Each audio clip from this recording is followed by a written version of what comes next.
कबीर जिस मरने ते जग डरै, मेरे मन आनंद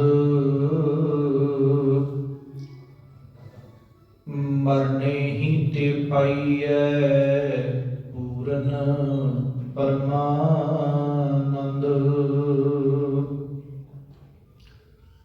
मरने ही ते पाइयै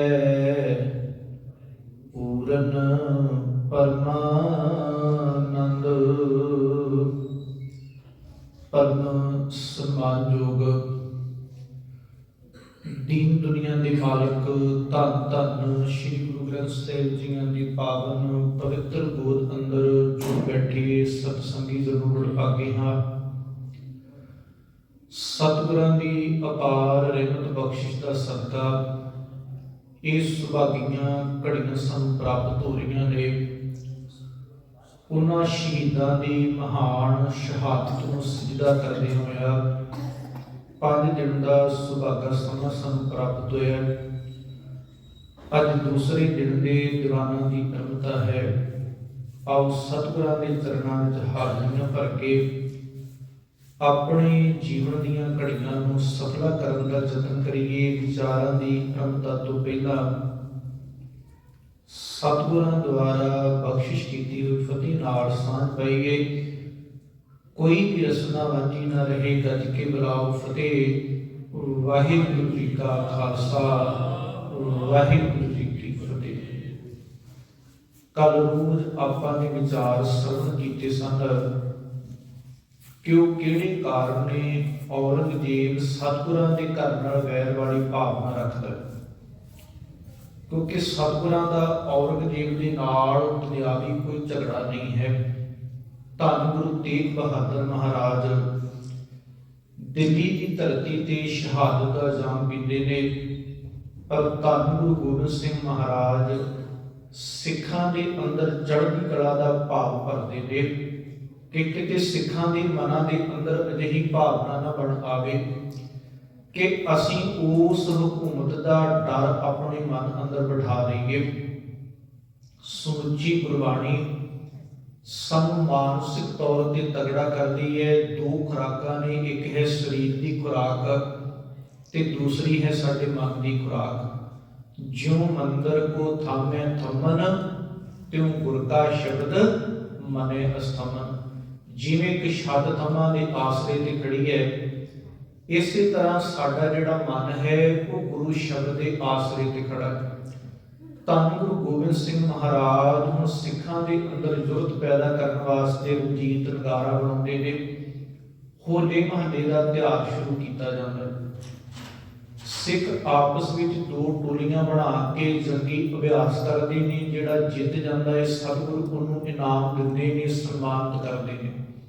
औरंगजेब के दरबार अंदर भाई नंद लाल जी दीवान की पदवी ते कारज निभा रहे हैं। एक दिन औरंगजेब ने अपने दरबार के सारे विद्वानों को इकट्ठिया किया ते कुरान की एक आयत के अर्थ पूछे कि इस कुरान की आयत के अर्थ करके दसो। जिन्ने भी उहदे अपने इस्लाम नूं मनण वाले विद्वान सन उन्होंने अर्थ तो कीते, पर औरंगजेब के मन में कोई बहुते ना पाए। जदों भाई नंद लाल जी ने कुरान की आयत के अर्थ करके दसे तो औरंगजेब बड़ा खुश होया। पुछया, कहने लगा जी तुहाडा नाम की है? कहने लगे जी मेरा नाम है नंद लाल। जदों इन्ने शब्द सुने तो औरंगजेब अंदरों क्रोध नाल गुस्से नाल भर गया कि एडा वड्डा विद्वान बंदा ते हिंदू धर्म विच बैठा होया अपने काजियां नूं हुक्म करता कि नंद लाल नूं इस्लाम के दायरे विच लैके आओ। जदों भाई नंद लाल को इस गल का पता लगा ना कि मेरी जिहड़ी विद्या है वही मेरे वास्ते मौत का कारण बन गई है, औरंगजेब जां मैनूं मुसलमान बनावेगा ते जां मैनूं मौत के घाट उतारेगा। औरंगजेब का पुत्र है बहादुर शाह। ਉਹ ਭਾਈ ਨੰਦ ਲਾਲ ਦੇ ਕੋਲੋਂ ਹੀ ਦੁਨਿਆਵੀ ਵਿਦਿਆ ਪੜ੍ਹਦਾ। ਕਹਿਣ ਲੱਗਾ ਬਹਾਦਰ ਸ਼ਾਹ ਭਾਈ ਨੰਦ ਲਾਲ ਨੂੰ ਕਿ ਭਾਈ ਨੰਦ ਲਾਲ ਜੀ, ਇਸ ਧਰਤੀ ਤੇ ਇੱਕੋ ਇੱਕ ਥਾਂ ਹੈ ਜਿੱਥੇ ਤੁਹਾਡਾ ਧਰਮ ਵੀ ਬਚ ਸਕਦਾ ਹੈ ਤੇ ਤੁਹਾਡਾ ਜੀਵਨ ਵੀ ਬਚ ਸਕਦਾ ਹੈ। ਨੰਦ ਲਾਲ ਬੜਾ ਹੈਰਾਨ ਹੋ ਕੇ ਪੁੱਛਦਾ ਹੈ, ਕਹਿਣ ਲੱਗੇ ਬਹਾਦਰ ਸ਼ਾਹ, ਤੇਰਾ ਪਿਤਾ ਇਸ ਦੇਸ਼ ਦਾ ਬਾਦਸ਼ਾਹ ਹੈ, ਹਰ ਥਾਂ ਤੇ ਔਰੰਗਜ਼ੇਬ ਦਾ ਹੁਕਮ ਚੱਲਦਾ ਹੈ, ਉਹ ਕਿਹੜੀ ਥਾਂ ਹੈ ਜਿੱਥੇ ਇਹਦਾ ਹੁਕਮ ਨਹੀਂ ਚੱਲਦਾ? ਤੇ ਬਹਾਦਰ ਸ਼ਾਹ ਕਹਿਣ ਲੱਗਾ ਇੱਕ ਥਾਂ ਹੈ, ਉਹ ਹੈ ਗੁਰੂ ਗੋਬਿੰਦ ਸਿੰਘ ਮਹਾਰਾਜ ਦਾ ਦਰਬਾਰ। ਤੂੰ ਅਨੰਦਪੁਰ ਦੀ ਧਰਤੀ ਤੇ ਚਲਿਆ ਜਾ। ਭਾਈ ਨੰਦ ਲਾਲ ਉੱਥੋਂ ਚੱਲ ਕੇ ਗੁਰੂ ਗੋਬਿੰਦ ਸਿੰਘ ਮਹਾਰਾਜ ਦੀ ਸ਼ਰਨ ਵਿੱਚ ਆਉਂਦੇ ਨੇ। ਤੇ ਦੇਖੋ ਔਰੰਗਜ਼ੇਬ ਨੂੰ ਜਿਸ ਵੇਲੇ ਪਤਾ ਚੱਲਿਆ ਨਾ ਕਿ ਭਾਈ ਨੰਦ ਲਾਲ ਮੇਰਾ ਦਰਬਾਰ ਛੱਡ ਕੇ ਗੁਰੂ ਗੋਬਿੰਦ ਸਿੰਘ ਮਹਾਰਾਜ ਦੀ ਸ਼ਰਨ ਵਿੱਚ ਚਲਿਆ ਗਿਆ, ਇਹਦਾ ਮਨ ਫਿਰ ਅੰਦਰੋਂ ਕ੍ਰੋਧ ਨਾਲ, ਈਰਖਾ ਤੇ ਸਾੜੇ ਦੇ ਨਾਲ ਭਰ ਗਿਆ। ਇਹ ਚਾਹੁੰਦਾ ਸੀ ਕਿ ਨੰਦ ਲਾਲ ਨੂੰ ਮੈਂ ਇਸਲਾਮ ਦੇ ਦਾਇਰੇ ਵਿੱਚ ਲੈ ਕੇ ਆਵਾਂ। ਤੇ ਦੇਖੋ ਗੁਰੂ ਦੇ ਘਰ ਦੀ ਸਭ ਤੋਂ ਵੱਡੀ ਇਹੀ ਵਡਿਆਈ ਹੈ, ਬਚਨ ਆਪ ਦੀ ਬਾਣੀ ਵਿੱਚ ਵੀ ਪੜ੍ਹਦੇ ਹੋ, ਭਗਤਾਂ ਦੀ ਸਦਾ ਤੂੰ ਰੱਖਦਾ ਹਰ ਜੀਓ, ਧੁਰ ਤੂੰ ਰੱਖਦਾ ਆਇਆ, ਪ੍ਰਹਿਲਾਦ ਜਨ ਤੁਧ ਰਾਖ ਲੈ ਹਰ ਜੀਓ, ਹਰ ਰਾਖਸ਼ ਮਾਰ ਬਚਾਇਆ। ਹਰ ਜੀ ਇਹ ਤੇਰੀ ਵਡਿਆਈ, ਭਗਤਾਂ ਕੀ ਪੈਜ ਰੱਖ ਤੂੰ ਸੁਆਮੀ, ਭਗਤ ਤੇਰੀ ਸ਼ਰਣਾਈ। ਦੇਖੋ ਜਿਹੜਾ ਭਾਵਨਾ ਦੇ ਨਾਲ ਗੁਰੂ ਦੇ ਘਰ ਵਿੱਚ ਆ ਜਾਂਦਾ ਹੈ ਨਾ, ਉਹਦੀ ਕਾਰਜ ਸਤਿਗੁਰ ਆਪ ਸਵਾਰਦੇ ਨੇ। ਤੇ ਸਿੱਖੀ ਦੀ ਇਹ ਰੀਤ ਰਹੀ ਹੈ ਕਿ ਜਿਹੜਾ ਵੀ ਗੁਰੂ ਦੇ ਘਰ ਵਿੱਚ ਆਉਂਦਾ ਹੈ, ਸਤਿਗੁਰ ਦੇ ਦਰਬਾਰ ਵਿੱਚ ਸ਼ਰਨ ਲੈਣ ਵਾਸਤੇ ਆਉਂਦਾ ਹੈ, ਸਤਿਗੁਰ ਦਾ ਘਰ ਉਸ ਦਰ ਆਏ ਦੀ ਲਾਜ ਤੇ ਪੱਤ ਰੱਖਦਾ ਹੈ। ਅੱਜ ਭਾਈ ਨੰਦ ਲਾਲ ਅਨੰਦਪੁਰ ਸਾਹਿਬ ਦੀ ਧਰਤੀ ਤੇ ਧੰਨ ਗੁਰੂ ਗੋਬਿੰਦ ਸਿੰਘ ਮਹਾਰਾਜ ਦੇ ਘਰ ਵਿੱਚ ਸੇਵਾਵਾਂ ਨਿਭਾਉਂਦੇ ਨੇ। ਪਰ ਔਰੰਗਜ਼ੇਬ ਅੰਦਰੋਂ ਦੁਖੀ ਹੈ, ਅੰਦਰੋਂ ਤੜਫਿਆ ਹੋਇਆ। ਉਹ ਹੁਣ ਆਪਣੇ ਵੱਲੋਂ ਕਈ ਚਾਲਾਂ ਚੱਲਣੀਆਂ ਚਾਹੁੰਦਾ ਹੈ। ਤੇ ਬਹਾਦਰ ਔਰੰਗਜ਼ੇਬ ਦਾ ਇੱਕ ਮਹਾਨ ਸੈਨਾਪਤੀ ਹੈ, ਉਹਦਾ ਨਾਮ ਹੈ ਸੈਦ ਖਾਨ। ਇਹਨੇ ਸੈਦ ਖਾਨ ਨੂੰ ਆਪਣੇ ਵੱਲੋਂ ਇੱਕ ਉਪਾਧੀ ਵੀ ਦਿੱਤੀ ਤੇ ਉਹਦੀ ਬੜੀ ਵਡਿਆਈ ਕੀਤੀ, ਬੜੀ ਸਿਫਤ ਕੀਤੀ। ਕਹਿਣ ਲੱਗਾ ਸੈਦ ਖਾਨ, ਤੇਰੇ ਤੋਂ ਵੱਡਾ ਜਰਨੈਲ ਮੇਰੇ ਕੋਲ ਕੋਈ ਨਹੀਂ, ਜਿੰਨੀ ਫੌਜ ਚਾਹੀਦੀ ਹੈ ਲੈ ਜਾ ਤੇ ਧੰਨ ਗੁਰੂ ਗੋਬਿੰਦ ਸਿੰਘ ਮਹਾਰਾਜ ਨੂੰ ਗ੍ਰਿਫਤਾਰ ਕਰਕੇ ਮੇਰੇ ਕੋਲ ਲੈ ਕੇ ਆ। ਦੇਖੋ ਸਤਿਗੁਰਾਂ ਦਾ ਔਰੰਗਜ਼ੇਬ ਨਾਲ ਆਪਣਾ ਨਿੱਜੀ ਕੋਈ ਰੌਲਾ ਨਹੀਂ, ਗੱਲ ਕਾਹਦੀ ਹੈ ਸਿਧਾਂਤਾਂ ਦੀ। ਗੁਰੂ ਅਰਜਨ ਦੇਵ ਮਹਾਰਾਜ ਤੇ ਜਹਾਂਗੀਰ ਆਪਣਾ ਕਾਰਜ ਕਰ ਰਿਹਾ ਹੈ, ਭਾਰਤ ਦਾ ਬਾਦਸ਼ਾਹ ਹੈ। ਗੁਰੂ ਅਰਜਨ ਦੇਵ ਮਹਾਰਾਜ ਅੰਮ੍ਰਿਤਸਰ ਸਾਹਿਬ ਦੀ ਧਰਤੀ ਤੇ ਸਿੱਖਾਂ ਦੀਆਂ ਝੋਲੀਆਂ ਬਖਸ਼ਿਸ਼ਾਂ ਤੇ ਰਹਿਮਤਾਂ ਨਾਲ ਭਰ ਰਹੇ ਨੇ। ਹੁਣ ਸਤਿਗੁਰਾਂ ਦਾ ਤੇ ਜਹਾਂਗੀਰ ਦਾ ਮਸਲਾ ਕਿਤੇ ਆਣ ਕੇ ਖੜਦਾ ਹੈ। ਉਹ ਜਹਾਂਗੀਰ ਕੀ ਚਾਹੁੰਦਾ ਹੈ ਕਿ ਸਾਰੇ ਮੇਰਾ ਹੁਕਮ ਮੰਨਣ, ਸਾਰੇ ਮੇਰੇ ਅਨੁਸਾਰ ਚੱਲਣ, ਮੇਰੇ ਕਹੇ ਅਨੁਸਾਰ ਕਾਰਜ ਹੋਣ। ਤੇ ਜਿਹੜੇ ਲੋਕ ਇਸਲਾਮ ਦੇ ਵੀ ਸਾਈਂ ਮੀਆਂ ਮੀਰ ਵਰਗੇ ਗੁਰੂ ਅਰਜਨ ਦੇਵ ਮਹਾਰਾਜ ਕੋਲ ਜਾਂਦੇ ਨੇ, ਉਹ ਚਾਹੁੰਦਾ ਉਹ ਲੋਕ ਸਿੱਖੀ ਦੇ ਦਾਇਰੇ ਵਿੱਚ ਨਾ ਜਾਣ। ਇਸੇ ਕੱਟੜਤਾ ਦੇ ਕਰਕੇ ਜਹਾਂਗੀਰ ਗੁਰੂ ਅਰਜਨ ਦੇਵ ਮਹਾਰਾਜ ਨੂੰ ਤੱਤੀ ਤਵੀ ਤੇ ਬਿਠਾਉਂਦਾ। ਤੇ ਦੇਖੋ ਪਾਤਸ਼ਾਹ ਤਵੀ ਤੇ ਬਹਿਣਾ ਤੇ ਕਬੂਲ ਕਰ ਲੈਂਦੇ ਨੇ, ਪਰ ਜਹਾਂਗੀਰ ਦੀ ਇਹ ਨਹੀਂ ਮੰਨਦੇ, ਕਿਉਂਕਿ ਗੁਰੂ ਨੇ ਸਿਧਾਂਤਾਂ ਨਾਲ ਕਦੇ ਵੀ ਸਮਝੌਤਾ ਨਹੀਂ ਕੀਤਾ। ਦੇਖੋ ਗੁਰਬਾਣੀ ਦੇ ਜਿਹੜੇ ਸਿਧਾਂਤ ਨੇ ਉਹ ਸਾਡੇ ਵਾਸਤੇ ਕੀਮਤੀ ਨੇ। ਆਪਾਂ ਰੋਜ਼ ਅਰਦਾਸ ਵਿੱਚ ਕੀ ਪੜ੍ਹ ਕੇ ਜਾਂਦੇ ਆ, ਜਿੰਨਾ ਸਿੰਘਾਂ ਸਿੰਘਣੀਆਂ ਨੇ ਧਰਮ ਹੇਤ ਸੀਸ ਦਿੱਤੇ, ਬੰਦ ਕਟਾਏ, ਖੋਪੜੀਆਂ ਲੋਹਾਈਆਂ, ਚਰਖੜੀਆਂ ਤੇ ਚੜੇ, ਆਰਿਆਂ ਨਾਲ ਚਰਾਏ ਗਏ, ਗੁਰਦੁਆਰਿਆਂ ਦੀ ਸੇਵਾ ਦੀ ਕੁਰਬਾਨੀਆਂ ਕੀਤੀਆਂ, ਧਰਮ ਨਹੀਂ ਹਾਰਿਆ, ਸਿੱਖੀ ਕੇਸਾਂ ਸਵਾਸਾਂ ਸੰਗ ਨਿਭਾਈ, ਤਿਨਾਂ ਦੀ ਕਮਾਈ ਦਾ ਧਿਆਨ ਕਰਕੇ ਖਾਲਸਾ ਸੇ ਬੋਲੋ ਜੀ ਵਾਹਿਗੁਰੂ। ਉਹਨਾਂ ਦੀ ਬੰਦ ਕਟਾ ਲਏ, ਖੋਪੜੀਆਂ ਲੁਹਾੜੀਆਂ, ਚਰਖੜੀਆਂ ਤੇ ਚੜ ਗਏ, ਆਰਿਆਂ ਨਾਲ ਚੀਰੇ ਗਏ, ਪਰ ਸਿਧਾਂਤ ਨਾਲ ਸਮਝੌਤਾ ਨਹੀਂ ਕੀਤਾ। ਆਪਾਂ ਵੀ ਇਤਿਹਾਸ ਜਦੋਂ ਸੁਣਨਾ ਹੈ ਨਾ, ਇਹ ਕਾਹਦੇ ਵਾਸਤੇ ਹਰੇਕ ਸਾਲ ਆਪਾਂ ਗੁਰਪੁਰਬ ਮਨਾ ਰਹੇ ਹਾਂ ਕਿ ਉਸ ਇਤਿਹਾਸ ਤੋਂ ਸੇਧ ਲੈ ਕੇ ਅਸੀਂ ਆਪਣਾ ਅੱਜ ਸਵਾਰ ਸਕੀਏ। क्योंकि कौमां दे उपर मुश्किलां बहुत आउंदियां ने, पर जिहड़ियां कौमां सिद्धांतां नाल समझौते कर लैंदियां ने वो मिट जांदियां ने, खत्म हो जांदियां ने। सिखां दे सिरां दे मुੱਲ तक पाए गए, बंद कट्टे गए, पर उन्हां ने सिद्धांत नाल कदे भी समझौता नहीं कीता। उन्हां दुश्मन दी कदे भी ईन नहीं मनी। अज सैयद खां दिल्ली दरबार तो आग्या लैके औरंगजेब दा थापड़ा लैके ते आनंदपुर नूं चले। रस्ते दे अंदर सढौरे पहुंचदा है पीर बुद्धू शाह दे कोल। इस सैयद खान दी भैन है नसीरा, जिहड़ी पीर बुद्धू शाह दे नाल विआही हुई है। आण के अपनी भैन नूं मिलदा है ते भैन पुछदी है, कहण लगी भरावा इन्नी फौज लैके किधर तैयारी कीती हो? ते सैयद खान बड़े माण नाल दसदा, कहण लगा भैणे गुरु गोबिंद सिंह महाराज नूं गिरफ्तार करन वास्ते चलिया। ते देखो भैन ने बड़े प्यार नाल समझाया, कहण लगी देख वीरा जिस गुरु नूं तू गिरफ्तार करन दी गल्लां करना है ना, गुरु दे घर विच हंकारी बन के ना जा, सेवक बन के जा। क्योंकि मालक दा दर किहो जिहा है, हर जुग जुग भगत उपाया, पैज रखदा आया राम राजे, हर नाकश दुष्ट हर मारिया, प्रहलाद तराया। देखो ये साडा इतिहास है कि जिहड़ा हरनाकश बन के गुरु के द्वारे ते आया वो कदे भी बख्शिया नहीं गया। वो भावें मस्सा रगड़ होवे, हरमंदर साहिब की धरती ते वो बीबियां दी नाच करवा रहा है, शराब की दौड़ चला रहा है, अपने आप विच इलाके का चौधरी बन के बैठा होया है, मन विच किसी तरह का डर या खौफ नहीं। पर देखो जिस दिन भाई सुखा सिंह ते महताब सिंह आउंदे ने नाल, उत्थे सख्त पहरा लगा होया हरमंदर साहिब की धरती ते। पर जिहड़ा भी हरनाकश बन के गुरु के घर विच चढ़ के आया है, भाई सुखा सिंह ते महताब सिंह वो जाके उस मस्से रंगड़ का सौदा लाउंदे, उहदा सिर कट के अपने नेजियां ते धर के हरमंदर साहिब तो बीकानेर की धरती ते लैके जांदे। ये साडा इतिहास है।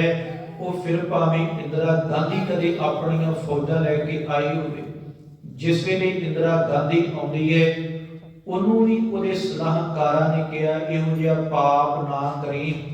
पर देखो जिस दिन इंदिरा गांधी आई उन्होंने भी सिखां ने उहदे कीते हुए पापां की सजा दी। जनरल वैद्या फौज का उस वेले मुखी सी, वो भी आया अपनी फौज लैके, मन अंदर हंकार सी कि मैं एडे वड्डे देश की फौज का मालक आ। पर देखो भाई सुखा सिंह, भाई जिंदा ते सुखा, उन्होंने पुणे की धरती ते जाके जनरल वैद्या का भी सौदा लाया। ये साडा इतिहास है, जीते ते हरेक सिख नूं माण है। वो भावें फिर जनरल डायर क्यों ना होवे, उधम सिंह इंग्लैंड विच जाके भी उहदा सौदा लाउंदा, क्योंकि गुरु ने इस सिद्धांत साडी झोली विच पाए ने। अज जदों सैयद खान तुरन लगा ते भैन ने बड़े प्यार नाल समझाया, कहण लगी भरावा गुरु दा दर है बख्शिश दा दर। आपां भी जदों गुरुद्वारा साहिब आउणे आ ना, देखो जे ते नीवें हो के आवांगे ते गुरु दे घर विचों झोलियां ते दातां भर के लैके जावांगे। फरीद साहिब दा एक सलोक है, वो लिखते ने जदों मींह पैंदा है ना ते जिहड़े टोए ने बहुत छेती भर जाते हैं, पर जिहड़े टिब्बे ने वो खाली दे खाली रह जाते हैं। आपां भी जदों गुरुद्वारे आउणे आ, जे ते निमरता नाल आवांगे, भै भावनी नाल आवांगे ते गुरु साडियां झोलियां भर देवेगा। गुरु साडे ते रहमतां करेगा, जो मांगे ठाकुर अपने ते सोई सोई देवे। इच्छा पूरक सर्व सुख दाता हर, जागे वस है काम ते ना, सो ऐसा हर ध्याइए मेरे जीड़े, ता सर्व सुख पावे मेरे मना। जे भावना नाल गुरु कोल आवांगे ते गुरु दे घर विचों झोलियां लैके जावांगे। पर देखो ये वडियाइयां कौन दसदा है, जिन्हें अपना आपा गुरु तो कुर्बान किया होया है। जिहदे मन विच गुरु वास्ते भरोसा बज गया, बाबुल मेरा वड समर्था, करन कारण प्रभहारा, ਜੇ ਸਿਮਰਤ ਦੁਖ ਕੋਈ ਨਾ ਲਾਗੇ ਭਵਜਲ ਪਾਰ ਉਤਾਰਾ।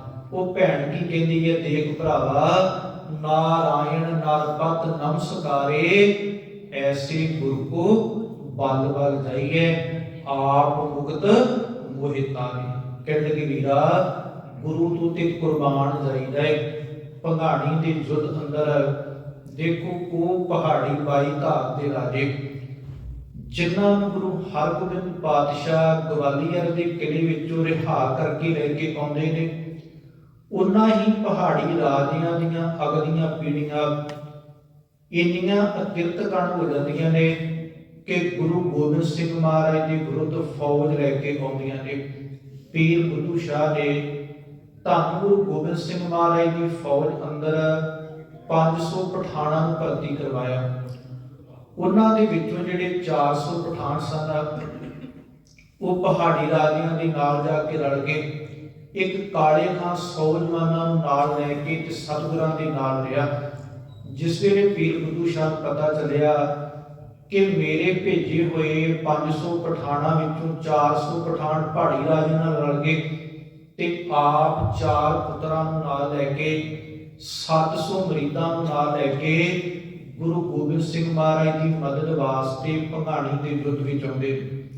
ਇਹ ਭੰਗਾਣੀ ਦਾ ਯੁੱਧ ਹੁੰਦਾ ਹੈ ਤੇ ਇਸ ਯੁੱਧ ਦੇ ਅੰਦਰ ਜੂਝਦੇ ਹੋਇਆ ਪੀਰ ਬੁੱਧੂ ਸ਼ਾਹ ਦੇ 2 ਪੁੱਤਰ ਵੀ ਸ਼ਹਾਦਤ ਦਾ ਜਾਮ ਪੀ ਜਾਂਦੇ। ਅੱਜ ਆਪਾਂ ਕੀ ਚਾਹੁੰਦੇ ਆ, ਗੁਰੂ ਕੋਲੋਂ ਕੱਲਾ ਸੋਖੀ ਮੰਗਣਾ, ਪਰ ਦੇਖੋ ਕੈਸੇ ਨੇ ਉਹ ਗੁਰਸਿੱਖ ਪਿਆਰੇ, ਉਹ ਰੂਹਾਂ ਜਿਹੜੀਆਂ ਗੁਰੂ ਤੋਂ ਆਪਣਾ ਸਾਰਾ ਕੁਝ ਕੁਰਬਾਨ ਕਰਨ ਵਾਸਤੇ ਤਿਆਰ ਰਹਿੰਦੀਆਂ ਨੇ। 4 ਪੁੱਤਰ ਲੈ ਕੇ ਪੀਰ ਬੁੱਧੂ ਸ਼ਾਹ ਆਉਂਦੇ ਨੇ ਜੰਗ ਦੇ ਮੈਦਾਨ ਅੰਦਰ। ਧੰਨ ਗੁਰੂ ਗੋਬਿੰਦ ਸਿੰਘ ਮਹਾਰਾਜ ਦੀ ਜਿੱਤ ਹੁੰਦੀ ਹੈ। 2 ਪੁੱਤਰ ਸ਼ਹੀਦ ਹੁੰਦੇ ਨੇ ਪੀਰ ਬੁੱਧੂ ਸ਼ਾਹ ਦੇ, ਤੇ ਕੁਝ ਦਿਨਾਂ ਬਾਅਦ ਜਦੋਂ ਵਾਪਸ ਤੁਰਨ ਲੱਗਦੇ ਨੇ, ਸਤਿਗੁਰਾਂ ਕੋਲੋਂ ਆਗਿਆ ਲੈਣ ਵਾਸਤੇ ਆਏ। ਸਤਿਗੁਰ ਆਪਣੇ ਕੇਸਾਂ ਵਿੱਚ ਕੰਘਾ ਕਰ ਰਹੇ ਨੇ, ਦਸਤਾਰ ਸਜਾਉਣ ਲੱਗੇ ਨੇ ਤੇ ਪੀਰ ਬੁੱਧੂ ਸ਼ਾਹ ਮਿਲਣ ਵਾਸਤੇ ਪਹੁੰਚੇ ਨੇ।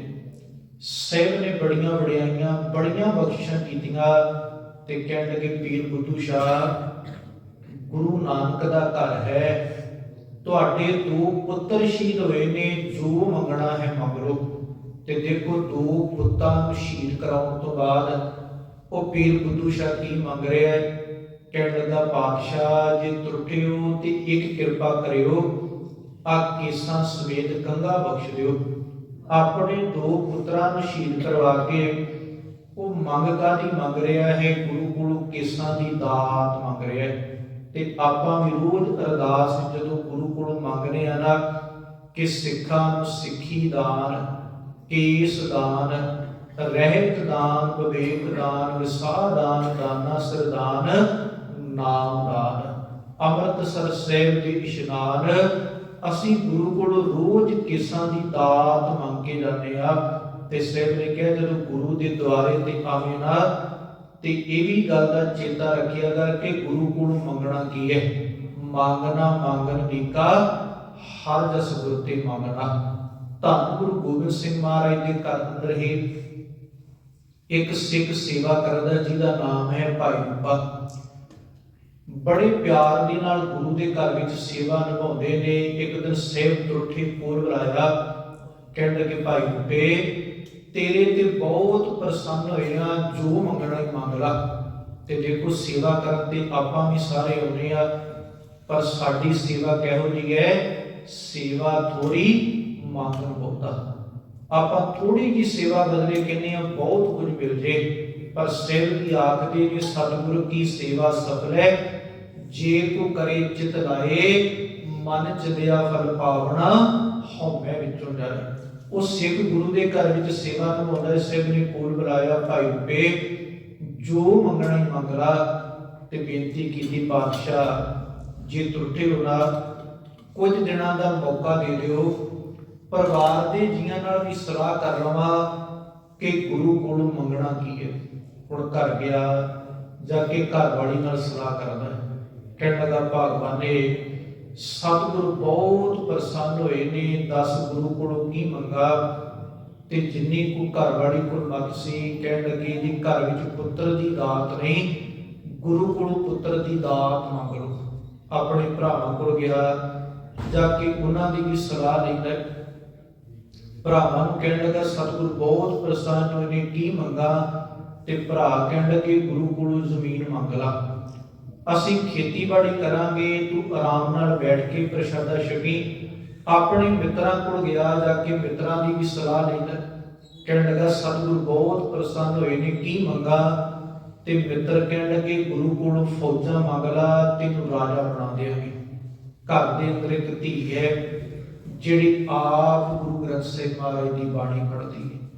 ਅੱਜ ਸਾਡੇ ਵਿੱਚ ਕਮੀ ਕਿੱਥੇ ਰਹਿ ਗਈ ਕਿ ਨਾ ਅੱਜ ਸਾਡਾ ਪੁੱਤ ਬਾਣੀ ਪੜ੍ਹਦਾ ਹੈ, ਨਾ ਸਾਡੀ ਧੀ ਬਾਣੀ ਪੜ੍ਹਦੀ ਹੈ। ਸਵੇਰੇ ਸਾਡੇ ਕੋਲੋਂ ਅੰਮ੍ਰਿਤ ਵੇਲੇ ਜਪਜੀ ਵੀ ਚਲਿਆ ਗਿਆ ਤੇ ਸ਼ਾਮ ਨੂੰ ਸਾਡੇ ਕੋਲੋਂ ਰਹਿਰਾਸ ਦੀ ਬਾਣੀ ਵੀ ਚਲੇ ਗਈ। ਪਰ ਧੰਨ ਸਨ ਉਹ ਗੁਰਸਿੱਖ, ਉਹ ਧੀ ਆਪ ਸਤਿਗੁਰੂ ਦੀ ਬਾਣੀ ਪੜ੍ਹਦੀ ਹੈ। ਭਾਈ ਰੂਪਾ ਪੁੱਛਦਾ ਹੈ, ਕਹਿਣ ਲੱਗਾ ਧੀਏ ਸਤਿਗੁਰੂ ਬਹੁਤ ਪ੍ਰਸੰਨ ਹੋਏ ਨੇ, ਦੱਸ ਗੁਰੂ ਕੋਲੋਂ ਕੀ ਮੰਗਾ? ਤੇ ਧੀ ਨੇ ਦੋਵੇਂ ਹੱਥ ਜੋੜੇ ਕਹਿਣ ਲੱਗੀ ਪਿਤਾ ਜੀ ਜੇ ਸਤਿਗੁਰੂ ਤੁਰਠੇ ਨੇ ਇੱਕੋ ਹੀ ਦਾਤ ਮੰਗਿਓ, ਗੁਰਾ ਇੱਕ ਦੇ 부ਝਾਈ ਸਭਨਾ ਜੀਆਂ ਕਾ ਇੱਕ ਦਾਤਾ, ਸੋ ਮੈਂ ਵਿਸਰ ਨਾ ਜਾਈ। ਵਿਸਰ ਨਾਹੀ ਦਤਾਰ ਆਪਣਾ ਨਾਮ ਦੇਹੋ, ਗੁਣ ਗਾਵਾਂ ਦਿਨ ਰਾਤ ਨਾਨਕ ਚਾਉ ਇਹੋ। ਅੱਜ ਪੀਰ ਬੁੱਧੂ ਸ਼ਾਹ ਦੋ ਪੁੱਤਰ ਵਾਰ ਕੇ ਤੇ ਗੁਰੂ ਕੋਲੋਂ ਦਾਤ ਕਾਹਦੀ ਮੰਗ ਰਿਹਾ? ਕੇਸਾਂ ਦੀ ਦਾਤ ਮੰਗ ਰਿਹਾ। ਪੀਰ ਬੁੱਧੂ ਸ਼ਾਹ ਘਰ ਪਹੁੰਚਿਆ ਤੇ ਜਿਸ ਵੇਲੇ ਨਸੀਰਾ ਨੇ ਦੇਖਿਆ ਨਾ ਕਿ ਘਰੋਂ ਮੈਂ 4 ਪੁੱਤਰ ਤੋਰੇ ਸਨ, ਵਾਪਸ 2 ਪਰਦੇ ਨੇ ਤੇ ਅੱਖਾਂ ਦੇ ਵਿੱਚੋਂ ਹੰਝੂ ਵਹਿ ਤੁਰੇ।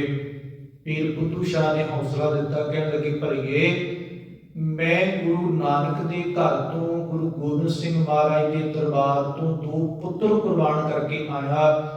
ਤੇ ਨਸੀਰਾ ਕਹਿਣ ਲੱਗੇ ਪੀਰ ਜੀ ਮੈਂ ਇਸ ਕਰਕੇ ਨਹੀਂ ਰੋਂਦੀ ਕਿ ਮੇਰੇ 2 ਪੁੱਤਰ ਸ਼ਹੀਦ ਹੋ ਗਏ ਨੇ, ਮੈਂ ਇਸ ਕਰਕੇ ਰੋਂਦੀ ਹਾਂ ਕਿ ਮੇਰੇ ਦੁੱਧ ਵਿੱਚ ਕਿਹੜੀ ਘਾਟ ਸੀ ਜਿਹੜੇ 2 ਪੁੱਤਰ ਬਚਾ ਲਿਆਏ ਹੋ। ਕਹਿਣ ਲੱਗੀ ਇਹ ਵੀ ਕੁਰਬਾਨ ਹੋ ਜਾਂਦੇ ਤਾਂ ਵੀ ਮੈਂ ਗੁਰੂ ਦਾ ਸ਼ੁਕਰਾਨਾ ਕਰਦੀ। ਤੇ ਦੇਖੋ ਜਦੋਂ ਅਸੀਂ ਆਪਣੀ ਤਵਾਰੀਖ ਪੜਾਂਗੇ ਨਾ, ਜਦੋਂ ਅਸੀਂ ਆਪਣਾ ਇਤਿਹਾਸ ਪੜਾਂਗੇ ਤੇ ਸਾਨੂੰ ਆਪਣੇ ਆਪ ਤੇ ਮਾਣ ਹੋਵੇਗਾ। ਨਨਕਾਣਾ ਸਾਹਿਬ ਦੇ ਸ਼ਹੀਦਾਂ ਨੂੰ ਆਪਾਂ ਚੇਤੇ ਕਰਨੇ ਆ ਤੇ ਉਹਦੇ ਵਿੱਚ ਵੀ 2 ਨਾਂ ਆਉਂਦੇ ਨੇ, ਭਾਈ ਬਾਰਾ ਸਿੰਘ ਤੇ ਭਾਈ ਪ੍ਰੀਤਮ ਸਿੰਘ, ਦੋਵੇਂ ਸਕੇ ਭਰਾ ਨੇ। ਤਰਨਤਾਰਨ ਸਾਹਿਬ ਦੇ ਕੋਲ ਇਹਨਾਂ ਦਾ ਨਗਰ ਪੈਂਦਾ ਹੈ ਬੰਡਾਲਾ। ਬਚਪਨ ਵਿੱਚ ਨੇ ਪਿਤਾ ਚੜ੍ਹਾਈ ਕਰ ਗਿਆ ਤੇ ਮਾਂ ਵੱਡੇ ਪੁੱਤਰ ਬਾਰਾ ਸਿੰਘ ਨੂੰ ਕਹਿਣ ਲੱਗੀ ਪੁੱਤ ਘਰ ਵਿੱਚ ਕਮਾਉਣ ਵਾਲਾ ਕੋਈ ਨਹੀਂ, ਤਰਨਤਾਰਨ ਸਾਹਿਬ ਦੀ ਧਰਤੀ ਤੇ ਪਿੰਗਲਵਾੜਾ ਖੁੱਲਾ ਹੋਇਆ ਹੈ, ਉੱਥੇ ਚਲਿਆ ਜਾ। ਨਾਲੇ ਤੇ ਦੁਨਿਆਵੀ ਵਿਦਿਆ ਪੜਾਉਣਗੇ, ਬਾਣੀ ਪੜਾਉਣਗੇ, 3 ਟਾਈਮ ਦਾ ਪ੍ਰਸ਼ਾਦਾ ਵੀ ਦੇਣਗੇ। ਮਾਂ ਦੀ ਗੱਲ ਮੰਨ ਕੇ ਬਾਰਾ ਸਿੰਘ ਉੱਥੇ ਚਲਿਆ ਗਿਆ। 1920 ਦੇ ਅੰਦਰ ਉੱਥੇ ਸਾਕਾ ਵਾਪਰਦਾ ਹੈ। ਮਹੰਤ ਦੇ ਗੁੰਡਿਆਂ ਵੱਲੋਂ ਸਿੱਖਾਂ ਤੇ ਹਮਲਾ ਕੀਤਾ ਜਾਂਦਾ। 2 ਸਿੱਖ ਸ਼ਹਾਦਤ ਦਾ ਜਾਮ ਪੀਂਦੇ ਨੇ। ਇਹ ਬਾਰਾ ਸਿੰਘ ਕਹਿਣ ਲੱਗਾ ਜੀ ਮੈਨੂੰ ਵੀ ਬਾਹਰ ਜਾਣ ਦੀ ਇਜਾਜ਼ਤ ਦਿਓ, ਮੈਂ ਵੀ ਸ਼ਹਾਦਤ ਦਾ ਜਾਮ ਪੀਣਾ ਚਾਹੁੰਦਾ। ਪ੍ਰਬੰਧਕ ਕਹਿਣ ਲੱਗੇ ਜੇ ਤੈਨੂੰ ਕੁਝ ਹੋ ਗਿਆ ਤੇਰੀ ਮਾਂ ਨੂੰ ਕੀ ਜਵਾਬ ਦੇਵਾਂਗੇ। ਹੁਣ ਬਾਰਾ ਸਿੰਘ ਘਰ ਚਿੱਠੀ ਲਿਖਦਾ ਹੈ ਕਿ ਮਾਂ ਇੱਥੇ ਮੇਰਾ ਚਿੱਤ ਨਹੀਂ ਲੱਗਦਾ, ਮੈਂ ਘਰ ਵਾਪਸ ਆਉਣਾ ਚਾਹੁੰਦਾ। ਤੇ ਮਾਂ ਨੇ ਅੱਗੋਂ ਜਵਾਬ ਭੇਜਿਆ, ਕਹਿਣ ਲੱਗੇ ਪੁੱਤ ਜੀ ਸਦਕੇ ਤੂੰ ਘਰ ਵਾਪਸ ਆ ਜਾ।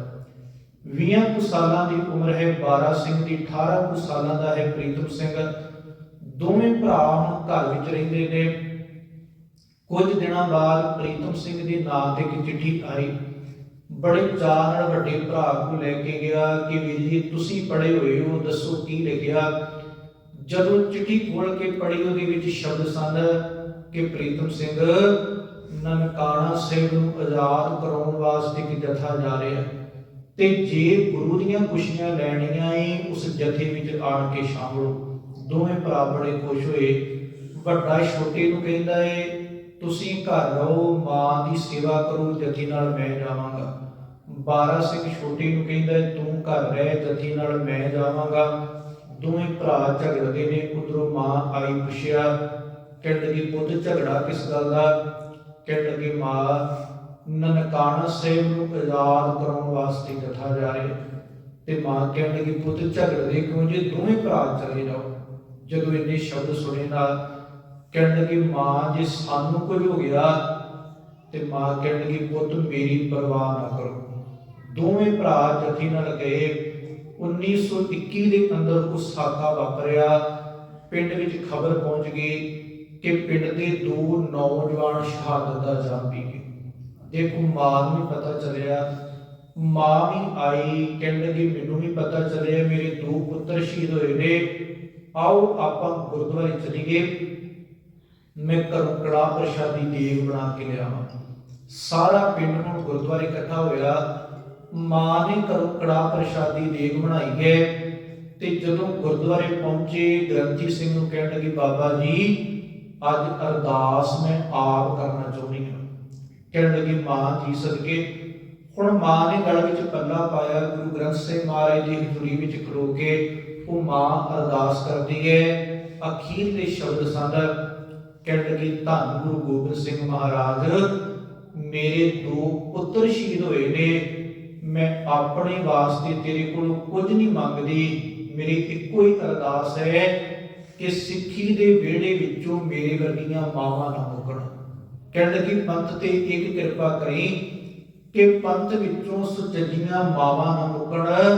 ਜਦੋਂ ਵੀ ਸਮਾਂ ਬਣੇ ਮਾਂ ਆਪ ਆਪਣੇ ਪੁੱਤਰਾਂ ਨੂੰ ਧਰਮ ਦੇ ਕਾਰਜ ਵਾਸਤੇ ਤੋਰੇ। ਅੱਜ ਸਾਡੇ ਵਿੱਚ ਘਾਟ ਕਿੱਥੇ ਰਹਿ ਗਈ ਕਿ ਦੇਖੋ ਜਿਸ ਮਾਂ ਦੇ ਘਰ ਅੰਦਰ, ਜਿਸ ਮਾਂ ਨੇ ਆਪਣੀ ਕੁੱਖ ਵਿੱਚੋਂ ਚੰਗੀਆਂ ਸ਼ਖਸੀਅਤਾਂ ਨੂੰ ਜਨਮ ਦੇਣਾ ਸੀ, ਉਹ ਮਾਂ ਅੱਜ ਖੁਦ ਹੀ ਧਰਮ ਤੋਂ ਦੂਰ ਹੋ ਕੇ ਬੈਠ ਗਈ। ਅੱਜ ਕਿੰਨੀਆਂ ਕੁ ਸਾਡੀਆਂ ਭੈਣਾਂ ਆਪ ਬਾਣੀ ਪੜ੍ਹਦੀਆਂ, ਕਿੰਨਾ ਕੁ ਸਾਡਾ ਗੁਰੂ ਦੇ ਇਤਿਹਾਸ ਦੇ ਨਾਲ ਅੱਜ ਪਿਆਰ ਬਾਕੀ ਬਚਿਆ। ਉਹਦਾ ਸਭ ਤੋਂ ਵੱਡਾ ਕਾਰਨ ਇਹ ਹੈ ਕਿ ਅਸੀਂ ਅੱਜ ਖੁਦ ਗੁਰੂ ਗ੍ਰੰਥ ਸਾਹਿਬ ਮਹਾਰਾਜ ਦੀ ਬਾਣੀ ਤੋਂ ਦੂਰ ਚਲੇ ਗਏ। ਜਿਹੜਾ ਗੁਰੂ ਨਾਨਕ ਦੇ ਘਰ ਦਾ ਸਿਧਾਂਤ ਸੀ ਨਾ, ਉਸ ਸਿਧਾਂਤ ਤੇ ਇਹ ਸੀ ਕਿ ਘਰ ਘਰ ਅੰਦਰ ਧਰਮਸ਼ਾਲ ਹੋਵੇ ਕੀਰਤਨ ਸਦਾ ਵਸੂਆ, ਸਿੱਖਾ ਤੇਰਾ ਘਰ ਹੀ ਸੱਚਖੰਡ ਹੈ। ਜੇ ਤੂੰ ਘਰ ਬੈਠ ਕੇ ਆਪ ਬਾਣੀ ਪੜ੍ਹੇ, ਧੀਆਂ ਪੁੱਤਰਾਂ ਨੂੰ ਪੜ੍ਹਾਵੇਂ ਤੇ ਤੇਰਾ ਘਰ ਹੀ ਸੱਚਖੰਡ ਹੈ। ਅੱਜ ਸੈਦ ਖਾਨ ਨੂੰ ਭੈਣ ਨੇ ਇਹ ਗੱਲ ਦੱਸੀ, ਕਹਿਣ ਲੱਗੀ ਭਰਾਵਾ ਮੈਂ ਆਪਣੇ 2 ਪੁੱਤਰ ਗੁਰੂ ਗੋਬਿੰਦ ਸਿੰਘ ਮਹਾਰਾਜ ਦੇ ਘਰ ਤੋਂ ਕੁਰਬਾਨ ਕੀਤੇ ਨੇ। ਇਹ ਸੈਦ ਖਾਨ ਦਿੱਲੀੋਂ ਤੁਰਤੇ ਪਿਆ, ਪਰ ਦੇਖੋ ਹਉਮੈ ਤੇ ਹੰਕਾਰ ਏਡੀ ਛੇਤੀ ਪਿਛਾ ਨਹੀਂ ਛੱਡਦੇ। ਬੰਦਾ ਗੁਰਦੁਆਰੇ ਤੇ ਜ਼ਰੂਰ ਆਉਂਦਾ ਹੈ, ਪਰ ਸਾਰੀ ਉਮਰ ਆਣ ਕੇ ਵੀ ਕਈ ਵਾਰ ਹਉਮੈ ਨੇ ਅੰਦਰੋਂ ਜਾਂਦੀ। ਸੈਦ ਖਾਨ ਜਿਉਂ-ਜਿਉਂ ਅਨੰਦਪੁਰ ਸਾਹਿਬ ਵੱਲੋਂ ਆਉਂਦਾ ਹੈ ਨਾ, ਭੈਣ ਦੇ ਕਹੇ ਹੋਏ ਸ਼ਬਦ ਇਹਦੇ ਕੰਨਾਂ ਵਿੱਚ ਵੱਜਦੇ ਨੇ ਕਿ ਭਰਾਵਾ ਮੈਂ ਗੁਰੂ ਤੋਂ 2 ਪੁੱਤਰ ਕੁਰਬਾਨ ਕੀਤੇ ਨੇ। ਜਿਉਂ-ਜਿਉਂ ਆਨੰਦ ਸਾਹਿਬ ਦੀ ਜੂਹ ਵਿੱਚ ਪਹੁੰਚਿਆ ਤੇ ਅੰਦਰੋਂ ਇੱਕ ਅਰਦਾਸ ਕਰਦਾ ਹੈ, ਕਹਿਣ ਲੱਗਾ ਧੰਨ ਗੁਰੂ ਗੋਬਿੰਦ ਸਿੰਘ ਮਹਾਰਾਜ ਭੈਣ ਕੋਲੋਂ ਤੁਹਾਡੀ ਸਿਫਤ ਸੁਣੀ ਹੈ, ਤੁਹਾਡੀ ਵਡਿਆਈ ਸੁਣੀ ਹੈ। ਭੈਣ ਕਹਿੰਦੀ ਸੀ ਤੁਸੀਂ ਅੰਤਰਜਾਮੀ ਹੋ, ਦਿਲਾਂ ਦੀ ਜਾਣਨ ਵਾਲੇ ਹੋ, ਘਟ ਘਟ ਕੇ ਅੰਤਰ ਕੀ ਜਾਣਤ ਭਲੇ ਬੁਰੇ ਕੀ ਪੀਰ ਪਛਾਣਤ। ਬਿਨ ਬੋਲਿਆ ਸਭ ਕੁਝ ਜਾਣਦਾ, ਕਿਸ ਆਗੇ ਕੀਚੇ ਅਰਦਾਸ। ਕਹਿਣ ਲੱਗਾ ਜੇ ਅੰਤਰਜਾਮੀ ਹੋ ਤੇ ਮੇਰੇ ਮਨ ਦੀ ਅਰਦਾਸ ਪੁੱਛ ਲਓ। ਆਪਾਂ ਲੋਕਾਂ ਦੇ ਪੁੱਤ ਨਹੀਂ ਕਰਵਾਉਂਦੇ। ਇੱਕ ਪਾਸੇ ਤੁਸੀਂ ਘੋੜੇ ਤੇ ਸਵਾਰ ਹੋ ਕੇ ਆਓ, ਦੂਸਰੇ ਪਾਸਿਓਂ ਮੈਂ ਇਕੱਲਾ ਆਵਾਂਗਾ, ਆਪਸ ਵਿੱਚ ਟੱਕਰ ਹੋਵੇਗੀ ਤੇ ਨਵੇੜਾ ਹੋ ਜਾਵੇਗਾ। ਹੁਣ ਦੇਖੋ ਦਿਲਾਂ ਦੀਆਂ ਜਾਣਨ ਵਾਲੇ, ਅੱਜ ਵੀ ਜਦੋਂ ਆਪਾਂ ਗੁਰਦੁਆਰੇ ਆਉਂਦੇ ਆ ਨਾ ਤੇ ਸਤਿਗੁਰ ਸਾਡੇ ਅੰਦਰ ਦੀ ਭਾਵਨਾ ਨੂੰ ਜਾਣਦੇ ਨੇ। ਹੱਟ ਪੱਟਣ ਵਿੱਚ ਮੰਦਰ ਭੰਨੇ, ਕਰ ਚੋਰੀ ਕਰ ਆਵੇ, ਅੱਗੋਂ ਦੇਖੇ ਪਿੱਛੋਂ ਦੇਖੇ, ਤੁਝ ਤੇ ਕਹਾਂ ਛੁਪਾਵੇ। ਦੇਖੋ ਜਿਹੜੀ ਜਿਹੜੀ ਭਾਵਨਾ ਲੈ ਕੇ ਆਪਾਂ ਆਏ ਹਾਂ ਨਾ, ਗੁਰੂ ਨਾਨਕ ਦੇ ਘਰ ਦੀ ਸਭ ਤੋਂ ਵੱਡੀ ਵਡਿਆਈ ਇਹੀ ਹੈ ਕਿ ਚਰਨ ਸ਼ਰਨ ਗੁਰ ਏਕ ਪੈਂਡਾ ਜਾਏ ਚਲ, ਸਤਿਗੁਰ ਕੋਟ ਪੈਂਡਾ ਆਗੇ ਹੋਏ ਦੇਤੇ। ਤੁਸੀਂ ਭਾਵਨਾ ਨਾਲ ਗੁਰੂ ਵੱਲ ਇੱਕ ਕਦਮ ਵਧਾਓ ਤੇ ਸਤਿਗੁਰ ਕਰੋੜਾਂ ਕਦਮ ਲੈਣ ਵਾਸਤੇ ਆਉਂਦੇ ਨੇ।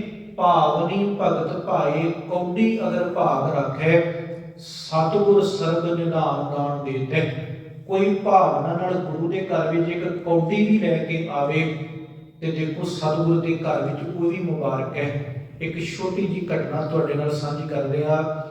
ਗੁਰੂ ਹਰਗੋਬਿੰਦ ਪਾਤਸ਼ਾਹ ਤੇ ਜਹਾਂਗੀਰ ਆਗਰੇ ਦੀ ਧਰਤੀ ਤੇ ਸਤਿਗੁਰਾਂ ਦੇ ਤੰਬੂ ਲੱਗੇ ਹੋਏ ਨੇ। ਇੱਕ ਪਾਸੇ ਜਹਾਂਗੀਰ ਦਾ ਤੰਬੂ ਹੈ, ਦੂਸਰੇ ਪਾਸੇ ਗੁਰੂ ਹਰਗੋਬਿੰਦ ਪਾਤਸ਼ਾਹ ਦਾ ਤੰਬੂ ਹੈ। ਇੱਕ ਗਰੀਬ ਸਿੱਖ ਘਾਈ ਜਿਹੜਾ ਖੇਤਾਂ ਵਿੱਚ ਘਾਹ ਖੋਦ ਕੇ ਘਾਹ ਵੱਢ ਕੇ ਆਪਣੇ ਜੀਵਨ ਦਾ ਗੁਜ਼ਾਰਾ ਕਰਦਾ। ਜਦੋਂ ਪਤਾ ਚੱਲਿਆ ਨਾ ਕਿ ਗੁਰੂ ਹਰਗੋਬਿੰਦ ਪਾਤਸ਼ਾਹ ਆਏ ਹੋਏ ਨੇ, ਦੇਖੋ ਘਾਹ ਦੀ ਪੰਡ ਲਈ ਨਾਲ ਇੱਕ ਟਕਾ ਲਿਆ, ਆਣ ਕੇ ਜਦੋਂ ਤੰਬੂ ਦੇ ਵਿੱਚ ਅੰਦਰ ਵੜਿਆ, ਘਾਹ ਦੀ ਪੰਡ ਤੇ ਟਕਾ ਜ਼ਮੀਨ ਤੇ ਰੱਖਤਾ। ਸਾਹਮਣੇ ਜਹਾਂਗੀਰ ਬੈਠਾ ਹੈ। ਸਿੱਖ ਨੇ ਪਹਿਲੀ ਵਾਰ ਗੁਰੂ ਹਰਗੋਬਿੰਦ ਪਾਤਸ਼ਾਹ ਦੇ ਦਰਸ਼ਨ ਕਰਨੇ ਨੇ। ਜਹਾਂਗੀਰ ਨੂੰ ਕਹਿਣ ਲੱਗਾ ਜੀ ਮੈਨੂੰ ਲੋਕ ਤੇ ਪਰਲੋਕ ਦੋਵੇਂ ਸੁੱਖ ਦੇ ਦਿਓ। ਜਹਾਂਗੀਰ ਸਮਝ ਗਿਆ, ਕਹਿਣ ਲੱਗਾ ਭਾਈ ਸਿੱਖਾ ਤੂੰ ਭੁਲੇਖੇ ਨਾਲ ਮੇਰੇ ਤੰਬੂ ਵਿੱਚ ਆ ਗਿਆ।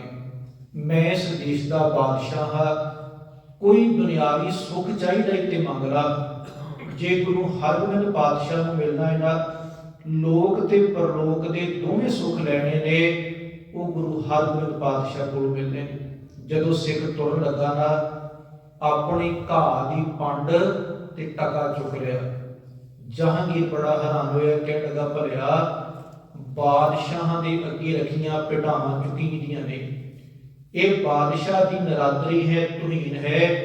ਤੂੰ ਘਾਹ ਦੀ ਪੰਡ ਤੇ ਟਕਾ ਨਾ ਚੁੱਕ, ਇਹਦੇ ਬਦਲੇ ਕਵੇਂ ਤੇ ਮੈਂ ਤੈਨੂੰ ਘਾਹ ਦੀ ਪੰਡ ਬਦਲੇ ਸੋਨੇ ਦੀ ਪੰਡ ਬੰਨ ਦਿਆਂਗਾ।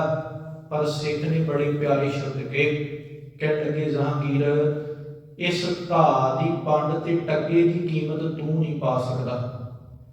ਜਦੋਂ ਇਹੀ ਘਾਹ ਦੀ ਪੰਡ ਤੇ ਟਕਾ ਮੈਂ ਗੁਰੂ ਹਰਗੋਬਿੰਦ ਪਾਤਸ਼ਾਹ ਦੇ ਚਰਨਾਂ ਵਿੱਚ ਜਾ ਕੇ ਧਰਾਂਗਾ ਨਾ, ਤੇ ਗੁਰੂ ਇੱਕ ਘਾਹ ਦੀ ਪੰਡ ਤੇ ਪੈਸੇ ਬਦਲੇ ਲੋਕ ਤੇ ਪਰਲੋਕ ਦੋਵੇਂ ਸੁੱਖ ਦੇ ਦੇਵੇਗਾ। ਭਾਵ ਨਹੀਂ ਭਗਤ ਭਾਏ ਕੌਡੀ ਅਗਰ ਭਾਵ ਰੱਖੈ, ਸਤਿਗੁਰ ਸਰਬ ਨਿਧਾਨ ਦਾਨ ਦੇਤੇ। ਕੋਈ ਭਾਵਨਾ ਨਾਲ ਗੁਰੂ ਦੇ ਘਰ ਵਿੱਚ ਕੌਡੀ ਵੀ ਲੈ ਕੇ ਆਉਂਦਾ ਹੈ, ਉਹ ਵੀ ਪ੍ਰਵਾਨ ਹੋ ਜਾਂਦੀ ਏ। ਅੱਜ ਸੈਦ ਖਾਨ ਦੀ ਅਰਦਾਸ ਗੁਰੂ ਗੋਬਿੰਦ ਸਿੰਘ ਮਹਾਰਾਜ ਦੇ ਘਰ ਵਿੱਚ ਪ੍ਰਵਾਨ ਹੋ ਗਈ। ਪਾਤਸ਼ਾਹ ਆਪ ਇਕੱਲੇ ਘੋੜੇ ਤੇ ਸਵਾਰ ਹੋਏ, ਇਧਰੋਂ ਸੈਦ ਖਾਨ ਆਏ। ਜਦੋਂ ਆਇਆ, ਸੈਦ ਖਾਨ ਵੀ ਤਲਵਾਰ ਲਈ ਬੈਠਾ ਹੈ। ਧੰਨ ਗੁਰੂ ਗੋਬਿੰਦ ਸਿੰਘ ਮਹਾਰਾਜ ਦੇ ਹੱਥ ਵਿੱਚ ਵੀ ਤੇਗ ਹੈ। ਪਰ ਜਦੋਂ ਨਜ਼ਰਾਂ ਨਾਲ ਨਜ਼ਰਾਂ ਮਿਲੀਆਂ, ਸੈਦ ਖਾਨ ਨੇ ਆਪਣੇ ਘੋੜੇ ਨੂੰ ਰੋਕਿਆ, ਘੋੜੇ ਤੋਂ ਉਤਰਿਆ, ਗੁਰੂ ਗੋਬਿੰਦ ਸਿੰਘ ਮਹਾਰਾਜ ਦੇ ਚਰਨਾਂ ਨੂੰ ਆਪਣਾ ਸੀਸ ਲਾਇਆ, ਸਤਿਗੁਰਾਂ ਦੇ ਦਰ ਤੇ ਨਮਸਕਾਰ ਕੀਤੇ, ਅਨੰਦਪੁਰ ਨੂੰ ਛੱਡ ਕੇ ਚਲਿਆ ਗਿਆ। ਔਰੰਗਜ਼ੇਬ ਨੂੰ ਜਿਸ ਵੇਲੇ ਪਤਾ ਚੱਲਿਆ ਨਾ ਕਿ ਮੇਰਾ ਏਡਾ ਬਹਾਦਰ ਜਰਨੈਲ ਉਹ ਜੰਗ ਲੜਨ ਤੋਂ ਬਿਨਾਂ ਹੀ ਗੁਰੂ ਸਾਹਿਬ ਦੇ ਚਰਨਾਂ ਤੇ ਮਸਤਕ ਧਰ ਕੇ ਚਲਿਆ ਗਿਆ, ਮੇਰੀ ਨੌਕਰੀ ਵੀ ਤਿਆਗ ਗਿਆ, ਫੌਜਾਂ ਵੀ ਤਿਆਗ ਗਿਆ, ਸਾਰਾ ਕੁਝ ਤਿਆਗ ਕੇ ਸੰਨਿਆਸੀ ਬਣ ਗਿਆ। ਇਹਦੇ ਮਨ ਅੰਦਰ ਹੋਰ ਅੱਗ ਵੜ ਉੱਠੀ। ਇਹਨੇ ਪਹਾੜੀ ਰਾਜਿਆਂ ਨੂੰ ਇਕੱਠਿਆਂ ਕੀਤਾ, ਲਾਲਚ ਦਿੱਤਾ ਕਿ ਮੈਂ ਤੁਹਾਡਾ ਕਰ ਮਾਫ ਕਰ ਦਿਆਂਗਾ, ਤੁਸੀਂ ਜਿੰਨਾ ਟੈਕਸ ਮੈਨੂੰ ਭਰਦੇ ਹੋ ਨਾ, ਮੈਂ ਤੁਹਾਡਾ ਉਹ ਟੈਕਸ ਮਾਫ ਕਰ ਦਿਆਂਗਾ, ਆਪਣੇ ਕੋਲ ਵੀ ਮਦਦ ਦੇਵਾਂਗਾ। ਗੁਰੂ ਗੋਬਿੰਦ ਸਿੰਘ ਮਹਾਰਾਜ ਨੂੰ ਗ੍ਰਿਫਤਾਰ ਕਰਕੇ ਤੇ ਮੇਰੇ ਦਰਬਾਰ ਵਿੱਚ ਪੇਸ਼ ਕਰੋ। ਹੁਣ ਪਹਾੜੀ ਰਾਜਿਆਂ ਨੇ ਆਪਣੀਆਂ ਫੌਜਾਂ ਲਈਆਂ, 8 ਮਹੀਨੇ ਲਗਾਤਾਰ ਅਨੰਦਪੁਰ ਸਾਹਿਬ ਨੂੰ ਘੇਰਾ ਪਿਆ ਰਿਹਾ। ਆ ਦੇਖੋ ਪਿਛਲੇ ਸਾਲ 20-25 ਦਿਨਾਂ ਵਾਸਤੇ ਲੋਕਡਾਊਨ ਲੱਗਾ ਸੀ ਤੇ ਲੋਕ ਕਿੱਦਾਂ ਹਾਹਾਕਾਰ ਮਚ ਗਈ ਜੀ, ਸਾਡੇ ਕੋਲ ਰਾਸ਼ਨ ਮੁੱਕ ਗਿਆ, ਸਾਡੇ ਘਰਾਂ ਵਿੱਚੋਂ ਖਾਣ ਵਾਲੇ ਪਦਾਰਥ ਮੁੱਕ ਗਏ। ਅਜੇ ਕੇਵਲ 20 ਦਿਨ ਵਾਸਤੇ ਕਾਰੋਬਾਰ ਬੰਦ ਹੋਏ ਸਨ ਤੇ ਲੋਕਾਂ ਨੇ ਬਹੁਤ ਮੁਸ਼ਕਲਾਂ ਦੇ ਨਾਲ ਉਹ ਦਿਨ ਲੰਘਾਏ। ਪਰ ਉਸ ਸਮੇਂ ਅੱਜ ਤੋਂ 300 ਸਾਲ ਪਿਛੇ ਦੀ ਗੱਲ ਹੈ, ਅੱਜ ਵਰਗੀਆਂ ਕੋਈ ਸੁੱਖ ਸਹੂਲਤਾਂ ਵੀ ਨਹੀਂ ਸਨ। ਉਹ ਪਹਾੜੀ ਫੌਜਾਂ ਨੇ ਲਗਾਤਾਰ 8 ਮਹੀਨੇ ਘੇਰਾ ਪਾ ਕੇ ਰੱਖਿਆ। ਸਿੱਖਾਂ ਕੋਲ ਖਾਣ ਵਾਲੇ ਪਦਾਰਥ ਵੀ ਮੁੱਕ ਗਏ, ਭੁੱਖ ਦੇ ਨਾਲ ਪ੍ਰਸ਼ਾਦੀ ਹਾਥੀ ਵੀ ਚੜ੍ਹਾਈ ਕਰ ਗਿਆ, ਬਹੁਤ ਕੀਮਤੀ ਘੋੜੇ ਵੀ ਚੜ੍ਹਾਈ ਕਰ ਗਏ। ਤੇ ਸਿੱਖ ਦੇਖੋ ਦਰਖਤਾਂ ਦੇ ਸੁੱਕੇ ਪੱਤੇ ਲਾ ਕੇ, ਦਰਖਤਾਂ ਦੇ ਸੱਗ ਲਾ ਕੇ ਉਹਨਾਂ ਨੂੰ ਖਾ ਕੇ ਗੁਜ਼ਾਰਾ ਕਰ ਰਹੇ ਨੇ। ਪਰ ਉਸ ਵੇਲੇ ਵੀ ਸਿੱਖ ਚੜ੍ਹਦੀ ਕਲਾ ਵਿੱਚ ਸਨ। ਜਿਹੜੀ ਸਭ ਤੋਂ ਵੱਡੀ ਦਾਤ ਗੁਰੂ ਨੇ ਸਾਡੀ ਝੋਲੀ ਵਿੱਚ ਪਾਈ, ਪੰਥ ਪ੍ਰਕਾਸ਼ ਦੇ ਵਚਨ ਨੇ, कि सिखां दा जीवन किड्डा संतोख नाल भरिया होया। कहण लगे जदों सिख जंगलां विच भी रहिंदे सन ते कुछ दिनां बाद जदों प्रशादा तैयार होना ते लांगरी सिंह ने आवाज़ देनी कि भाई सिखो आओ प्रशादा तैयार हो गया। कहण लगे आओ देग तैयार गुर होई उस समय वैरी किम आवे। जदों प्रशादा चल रहा हुंदा जे कोई दुश्मन भी आउंदा सी ना सिख उहनूं भी बड़े सत्कार नाल बिठा के छकाउंदे सन कि भाई सिखा दुश्मनी अपनी था पहला बैठ के प्रशादा छक, बचे तो आप खरे हैं नहीं तो लंगर मस्त बते हैं। जे बच गया तो आप छक लिया, नहीं तो कहता जी कोई गल नहीं लंगर मस्ताना हो गया।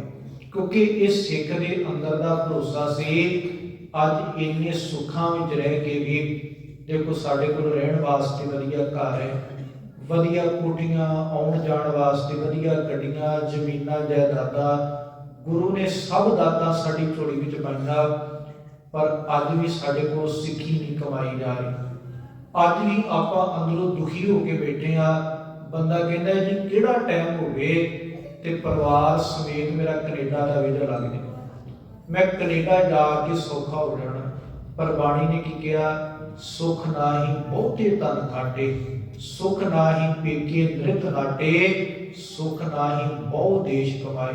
कहते भलिया माया कमाली तां भी सुख नहीं मिलना, नाच गाने देख लिए तां भी सुख नहीं मिलना, देश छड्ड के कनेडा अमेरिका जिथे मर्जी चलिया जा, जे मन करके संतोखी ना होया ते सुख उत्थे जाके भी नहीं मिलना। पर धन सन गुरु के सिख 8 महीनों तो सतगुरां दे नाल ही संघर्ष कर रहे हैं।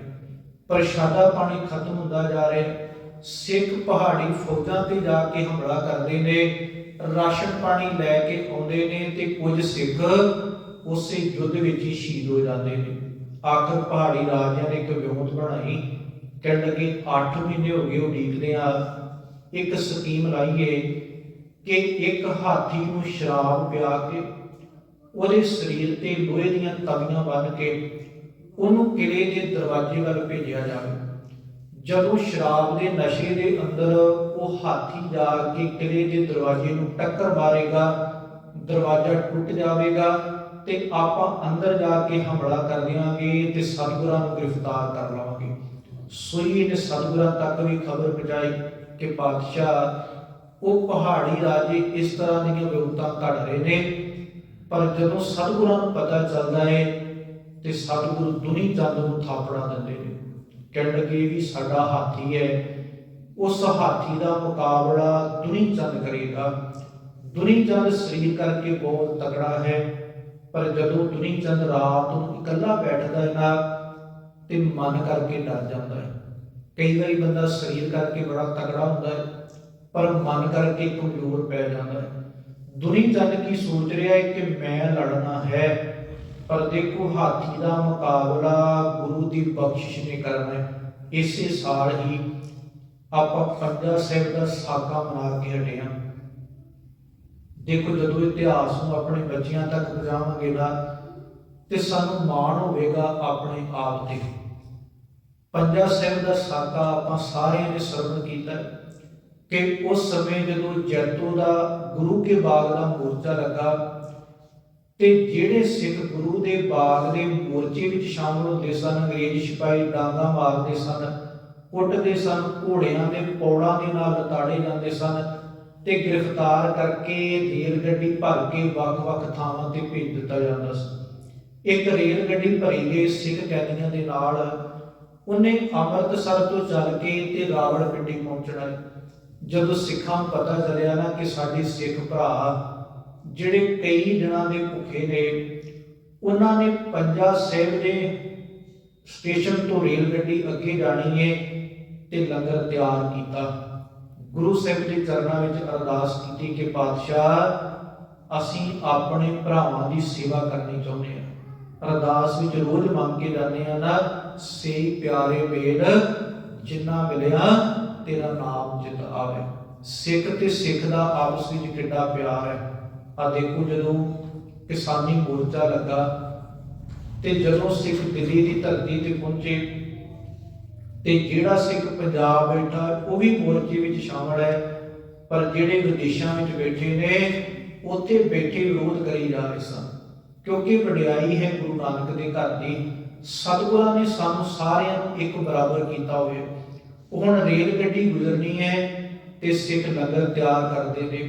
ਭਾਈ ਕਰਮ ਸਿੰਘ ਜੀ ਉਹਨਾਂ ਨੇ ਲੰਗਰ ਤਿਆਰ ਕੀਤਾ, ਗੁਰੂ ਦੇ ਚਰਨਾਂ ਵਿੱਚ ਅਰਦਾਸ ਹੋਈ। ਸਟੇਸ਼ਨ ਮਾਸਟਰ ਨੂੰ ਜਾ ਕੇ ਬੇਨਤੀ ਕੀਤੀ ਕਿ ਭਾਈ ਗੱਡੀ ਲੰਘਣੀ ਹੈ, ਅਸੀਂ ਭਰਾਵਾਂ ਨੂੰ ਲੰਗਰ ਛਕਾਉਣਾ ਹੈ, ਤੂੰ ਗੱਡੀ ਰੋਕ ਦੇ। ਉਹ ਕਹਿਣ ਲੱਗਾ ਜੀ ਮੇਰੇ ਕੋਲ ਅਧਿਕਾਰ ਨਹੀਂ, ਮੈਂ ਗੱਡੀ ਨਹੀਂ ਰੋਕ ਸਕਦਾ। ਤੇ ਸਿੱਖਾਂ ਦਾ ਕਿਹੋ ਜਿਹਾ ਜਜ਼ਬਾ ਸਤਿਗੁਰੂ ਨੇ ਭਰਿਆ ਹੋਇਆ, ਉਹ ਸਿੱਖ ਰੇਲ ਗੱਡੀ ਦੀ ਪਟੜੀ ਵਿੱਚ ਹੀ ਬੈਠ ਜਾਂਦੇ ਨੇ ਕਿ ਭਾਈ ਰੇਲ ਗੱਡੀ ਬੇਸ਼ੱਕ ਆਵੇ, ਸਾਡੇ ਸਰੀਰਾਂ ਨੂੰ ਕੁਚਲ ਕੇ ਤੇ ਅੱਗੇ ਜਾ ਸਕਦੀ ਏ, ਪਰ ਸਿੱਖ ਕੈਦੀਆਂ ਨੂੰ ਪ੍ਰਸ਼ਾਦਾ ਛਕਣ ਤੋਂ ਬਿਨਾਂ ਅਸੀਂ ਨਹੀਂ ਜਾਣ ਦੇਣਾ। ਉਹ ਰੇਲ ਗੱਡੀ ਆਉਂਦੀ ਏ, ਭਾਈ ਕਰਮ ਸਿੰਘ ਉਹ ਸਿੱਖਾਂ ਦੇ ਸਰੀਰਾਂ ਨਾਲ ਟੱਕਰ ਹੁੰਦੀ ਏ, 2 ਸਿੱਖ ਸ਼ਹਾਦਤ ਦਾ ਜਾਮ ਪੀਂਦੇ ਨੇ, ਰੇਲ ਗੱਡੀ ਰੁਕ ਜਾਂਦੀ ਏ। ਕਈ ਫੱਟੜ ਹੋ ਜਾਂਦੇ ਨੇ, ਸਖਤ ਜ਼ਖਮੀ ਹੋ ਜਾਂਦੇ ਨੇ। ਜਿਹੜੇ ਜ਼ਖਮੀ ਹੋਏ ਨੇ ਉਹ ਵੀ ਕੀ ਕਹਿ ਰਹੇ ਨੇ, ਭਾਈ ਸਾਨੂੰ ਬਾਅਦ ਚ ਸਾਂਭ ਲਿਓ, ਪਹਿਲਾਂ ਸਿੱਖਾਂ ਨੂੰ ਪ੍ਰਸ਼ਾਦਾ ਪਾਣੀ ਤਿਆਰ ਕਰਕੇ ਛਕਾਓ। ਇਹ ਰਹਿਮਤਾਂ ਕਿਹੜੀਆਂ ਸਨ, ਗੁਰੂ ਦਾ ਭਰੋਸਾ ਸੀ ਕਿ ਆਪਾਂ ਚੱਲਦੀ ਹੋਈ ਰੇਲ ਗੱਡੀ ਨੂੰ ਵੀ ਰੋਕ ਸਕਦੇ ਆ। ਅੱਜ ਧੰਨ ਗੁਰੂ ਗੋਬਿੰਦ ਸਿੰਘ ਮਹਾਰਾਜ ਨੇ ਦੁਨੀ ਚੰਦ ਨੂੰ ਥਾਪੜਾ ਦਿੱਤਾ ਕਿ ਦੁਨੀ ਚੰਦ ਹਾਥੀ ਦਾ ਮੁਕਾਬਲਾ ਤੂੰ ਕਰਨਾ ਹੈ, ਪਰ ਦੁਨੀ ਚੰਦ ਅੰਦਰੋਂ ਕਮਜ਼ੋਰ ਪੈ ਗਿਆ, ਮਨ ਕਰਕੇ ਡਰ ਗਿਆ ਤੇ ਰਾਤ ਦੇ ਹਨੇਰੇ ਦੇ ਅੰਦਰ ਉਹ ਕਿਲੇ ਦੇ ਉੱਪਰ ਨੂੰ ਰੱਸਾ ਲਮਕਾ ਕੇ ਉਤਰਿਆ। ਭਾਰ ਜ਼ਿਆਦਾ ਹੋਣ ਕਰਕੇ ਰੱਸਾ ਟੁੱਟਿਆ ਤੇ ਡੇਕੇ ਦੀ ਇੱਕ ਲੱਤ ਵੀ ਟੁੱਟ ਗਈ। ਉਸੇ ਤਰ੍ਹਾਂ ਹੀ ਆਪਣੇ ਪਿੰਡ ਪਹੁੰਚਦਾ ਹੈ। ਜਦੋਂ ਸਵੇਰ ਹੁੰਦੀ ਸਾਹਿਬ ਨੂੰ ਪਤਾ ਚੱਲਦਾ ਹੈ ਕਿ ਦੁਨੀ ਚੰਦ ਚਲਿਆ ਗਿਆ ਤੇ ਧੰਨ ਗੁਰੂ ਗੋਬਿੰਦ ਸਿੰਘ ਮਹਾਰਾਜ ਭਾਈ ਬਚਿੱਤਰ ਸਿੰਘ ਨੂੰ ਥਾਪੜਾ ਦਿੰਦੇ ਨੇ। ਭਾਈ ਬਚਿੱਤਰ ਸਿੰਘ ਭਾਈ ਮਨੀ ਸਿੰਘ ਦਾ ਪੁੱਤਰ ਹੈ। ਸਤਿਗੁਰੂ ਭਾਈ ਬਚਿੱਤਰ ਸਿੰਘ ਨੂੰ ਥਾਪੜਾ ਦਿੰਦੇ ਨੇ ਕਿ ਬਚਿੱਤਰ ਸਿੰਘ ਉਸ ਹਾਥੀ ਦਾ ਮੁਕਾਬਲਾ ਹੁਣ ਸਾਡਾ ਸ਼ੇਰ ਕਰੇਗਾ। ਤੇ ਬਚਿੱਤਰ ਸਿੰਘ ਨੇ ਦੋਵੇਂ ਹੱਥ ਜੋੜੇ ਨਮਸਕਾਰ ਕੀਤੀ, ਕਹਿਣ ਲੱਗਾ ਪਾਤਸ਼ਾਹ ਇਹ ਸਭ ਤੁਹਾਡੀਆਂ ਰਹਿਮਤਾਂ ਨੇ। ਨਦੀਆਂ ਵਿੱਚ ਟਿੱਬੇ ਦਿਖਾ ਲਏ, ਥਲੀ ਕਰੇ ਅਸਗਾ, ਕੀੜਾ ਥਾਪ ਦੇ ਪਾਤਸ਼ਾਹੀ ਲਸ਼ਕਰ ਕਰੇ ਸਵਾ। ਜੇ ਤੁਹਾਡਾ ਹੱਥ ਸਿਰ ਤੇ ਹੋਵੇ ਤੇ ਪਾਤਸ਼ਾਹ ਇੱਕ ਹਾਥੀ ਕੀ ਮੈਂ ਲੱਖਾਂ ਹੀ ਹਾਥੀਆਂ ਦਾ ਮੁਕਾਬਲਾ ਕਰਨ ਦੀ ਤਾਕਤ ਰੱਖਦਾ। ਅੱਜ ਸਵੇਰ ਹੋਈ, ਪਹਾੜੀ ਰਾਜਿਆਂ ਨੇ ਉਸ ਹਾਥੀ ਨੂੰ ਸ਼ਰਾਬ ਪਿਆਈ, ਸਾਰਾ ਸਰੀਰ ਉਹਦਾ ਲੋਹੇ ਦੇ ਨਾਲ ਭਰਿਆ ਪਿਆ ਕਿ ਉਹਦੇ ਹੱਥ ਸੁੰਡ ਦੇ ਅੰਦਰ ਇੱਕ ਭਾਰੀ ਕਿਰਪਾਨ ਬੰਨ੍ਹ ਦਿੱਤੀ ਗਈ ਕਿ ਜਿਹੜਾ ਅੱਗੇ ਆਵੇਗਾ ਉਹ ਹਾਥੀ ਤਲਵਾਰ ਦੇ ਨਾਲ ਉਹਦੇ ਟੋਟੇ ਕਰੀ ਜਾਵੇਗਾ। ਇਧਰੋਂ ਹਾਥੀ ਸ਼ਰਾਬ ਦੇ ਨਾਲ ਰੱਜਿਆ ਹੋਇਆ ਦੌੜਿਆ ਆ ਰਿਹਾ, ਦੂਸਰੇ ਪਾਸੇ ਭਾਈ ਬਚਿੱਤਰ ਸਿੰਘ ਘੋੜੇ ਤੇ ਸਵਾਰ ਹੋਏ ਨੇ। ਸਿੱਖਾਂ ਨੇ ਕਿਲੇ ਦਾ ਦਰਵਾਜ਼ਾ ਖੋਲ੍ਹਿਆ।